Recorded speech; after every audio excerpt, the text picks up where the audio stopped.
इसी तरह वक्त गुजरता रहा और आयशा बड़ी हो गई।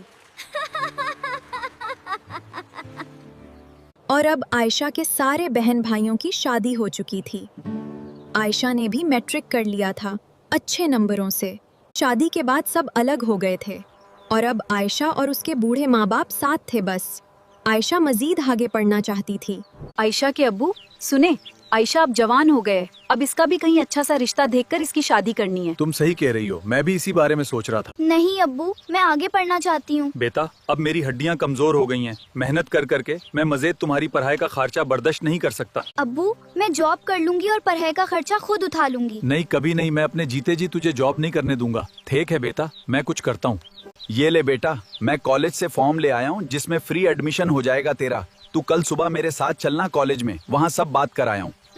अब्बा, आपको पता है मैं कितनी खुश हूँ, मेरा आखिर कॉलेज में एडमिशन हो गया। ये सब आपकी मेहनत और दुआओं का नतीजा है। अब रोज ही आयशा के अब्बू उसे कॉलेज लेकर जाते और चत्ती होने तक उसका वहीं इंतजार करते। उसे अपने साथ ही घर लेकर भी जाते।